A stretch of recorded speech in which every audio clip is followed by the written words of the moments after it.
ne family yaffe y'Abagave ebamu Edith Katende Nabunya mwenna baganda bange ab'enju zombi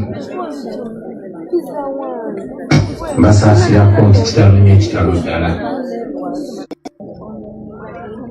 kimwanyinaffe yatugudde ku maaso mu mbeera nga gye mulaba mwenna nze kennyini siriiwo siri mu ggwanga olwogezaako okutaasa obulamu ne mukwano gwa Edith mukyala wange Babi Kyagulanyi naye tasobodde kubeerawo era kyamulumye nnyo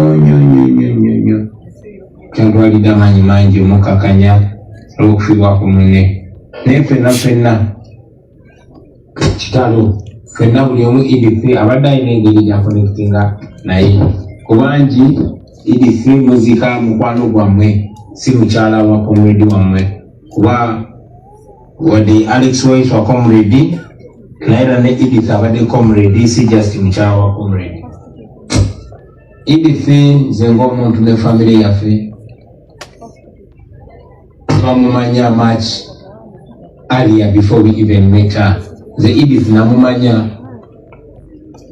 ekiseera kiwanvu nnyo nga sinaba namusinkana mumanya nti anamanyira omwami we Alex Wise omufumbiro.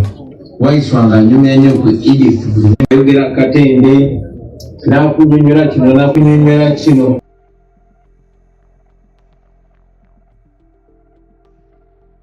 Fumbiro Wise wange anyumya nnyo ku Edith buli mwemba naye n'ayogera Katende n'akunyonyola kino n'akunyonyola kino to the extent nti nagenda okusinkana Edith nga manye emboozi ezimunyumira manye olwali lwakuba manye ebigambo byakozesa.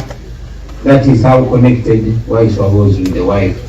Era nabasinkana abaagala naabo naffe ne batwagala nnyo ne mukyala wange era ne tubeera family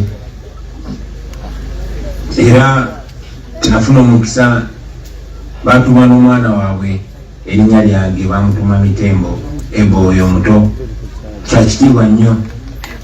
Edith yakonekutinga nnyo ne mukyala wange naye manyi nti bakonekutinga nnyo ne munne Waiswa in a very special way. Fena yatumaking up to feel part of the Mufumbiro family. Yo Edith bwe yali yayita mu chemotherapy nga bamujanjaba yankyalirako ku ofisi ne comrade Waiswa era nti okubisayo ekifaananyi Edith nansaba nti Mr. President yali akubanya olwali Mr. President nekifaananyi njagala kipostinge ku birthday yange kyanaku nti sijja kusobola kipostinga ku birthday ye kubanga tugudde ku maaso naye ng'olyawo tujja kusigala tumujaguza ebbanga lyonna. Mu kiseera kino nga tufiiriddwa maanyi naffe Edith n'afiiridde mu mbeera eyo nga tasobodde nadde okujjanjabwa bbaawe olw'obutali bwenkanya. Mwena bwe mumanyi Waiswa ali mukomera awatali musango gwonna ne baagana n'omuwa bbeeyi ne bamenya n'amateeka ng'era muzeeyi Balige ya tata waffe wabadde nga tinyonyola bwe yakinyonyodde ne mu kyaki. So ekituuse ku Edith kinzijukiza obulamu bw'abakyala baabo abantu abali mu struggle n'abakyala abali mu struggle abantu abali mu struggle n'abakyala abali mu struggle bamaama baabwe bawala baabwe ne kusingira ddala abakyala baffe. Ndowooza mu kiseera kino ku bantu nga Olivia Mutaya, Sauda Madada, Badorin Kaija abali mukomera awatali musango, abaana baabo b'abantu baabo b'abaami baabwe nga bali eyo babonaabona kuba bannaabo baba basibako. Okusingira ddala ndowooza ku bakyala okufaananako nga Edith ono mukyala wa John Bosco Kibalama yamala emyaka 17 egiri painful nga banja bbaawe yabuzibwawo John Bosco Kibalama era naye mukyala Monica nebamaliriza nga naye bamutemudde kuba bwe kyafaanana yasangibwa mu nju yayatiddwa. Kindetera okulowooza ku Mama Kyeyune mukyala wa Sherifu Roja, personal assistant wange. Mama Kyeyune bamuwamba kati mwezi mulamba talabikako. Bawamba Mama Kyeyune kati mwezi mulamba talabikako nga bamuwambira ku kamera, nga kamera ziraga abasirikale aba SFC ne bajja ne bamuwamba. Nane bajjanga bewaana bamanyira okuwaana mu mabaala awo yetumuyina mu balasi yetumuyina ekasenyi. The pain eyo ey'abaana ey'abaami baabwe n'abantu bonna ekiragamini kituuse ku buli muntu. Nange kennyini omukyalo wange kennyini yalumba ewaka n'atulugunyizibwa n'akubibwa mu nnyumba eyiye awatali musango. Ebyo byonna kiri mu kugenda maaso. Twandibadde tugamba aa bigenda maaso nti amagye gali mukola ebikolobero ebyo goka. Abamagye bawamba ebitongole byonna naye n'ebitongole ebyandibadde nga last call, essuubi erisembayo ery'omuntu wa bulijjo. Ekitongole ekiramuzi kyekina okubeera essuubi erisembayo ery'omuntu wa bulijjo.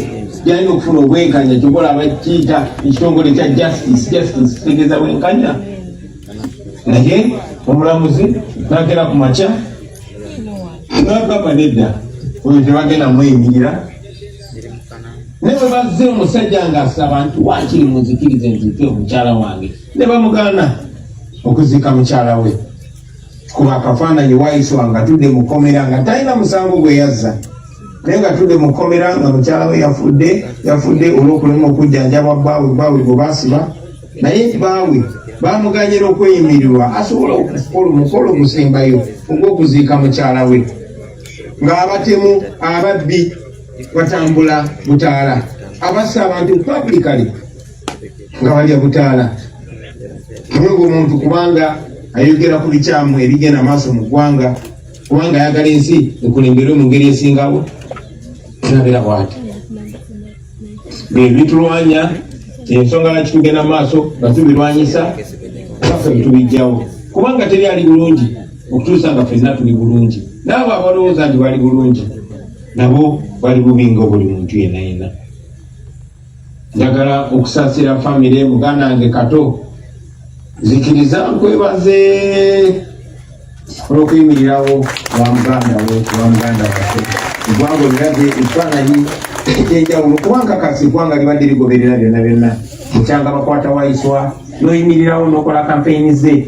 Ate tusobola okukiikirira bannaffe, okukiikirira ekintu ekituufu. Ate omuntu bw'oba oyimirira ku kintu ekituufu toba omwo kati Kato walingayo. But look at the work that you did. Webale muganda wange, Mukama akuwa omukisa. Joshua, baganda baffe bonna yata okusaasira famire y'abaganda baffe abagave Edith gyazaalibwa basaasira. Mutuwadde n'ekifaananyi ekyenjawulo mwongedde otugatta. Buli kintu ekibaawo kyongere okutugatta n'otuwa omukwano n'okuyunga obwase Buganda. Edith yazaalibwa Buganda naye n'asimagana ne munne yava e Busoga. Kati Edith bamuziise Bubuka mu Busoga. Kati balijja tugamba ki? Mbu tetuli bantu balala. So buli kimu ekibeerawo n'ekibeera kyalinamu Mukama akikozesa okutucommunicatingira. Twali mu kalumu kano agenda eyali esinga obukulu twayagala okugatta ggwanga lyaffe unite ng'abantu baffe bonna babeere wamu. Nkakasa ne Waiswa yandibaddewo bino ebigambo yandibyogeddeko omulundi ogwasooka bwe twesimbawo twali twagala kubuusa ggwanga eggwanga ne tulibuusa. Abavubuka ne bava mu Walagi ne bava mu Beeting ne badda ku nsonga ezikwata ku ggwanga lyabwe. Tebolaba abawanyigiriza baatandika okutuwamba. Omulundi guno tebolaba twakwata bendera nga twagala okutalaga eggwanga tulibuulire ekituufu, naye most important tuunitinga abantu baffe baunitinga oba b'e Busoga oba b'e Buganda oba b'omu Acholi. Omulundi guno nga tukusibula mwannyinaze, saba Mukama akkirize omwoyo gw'obadde nagwo gw'okwagala ensi yo tugende maaso naffe kennyini tuddemu amaanyi abasigaddewo tusobole okutaasa eggwanga lyaffe lino kubanga tulina ebitaasa. Mwebale nnyo basimu ne banyabo kumpuliriza kitalo nnyo ekya Edith. Mukama atugumye ffenna baganda baffe aba NUP mwebale nnyo Baganda baffe ab'omu diaspora mwebale nnyo mwebale ab'omu diaspora okuyimirira ne Waiswa mu kujjanjaba Edith, kuba Edith yajjako mu Amerika n'amalayo ebbanga nga bamujjanjaba n'akomawo nga ateredde obuulyawo kyekyamusobozesa okusobola okuwangalako kyawangadde. Mwegwa Edith, Mukama agumuze emirembe. Edith munange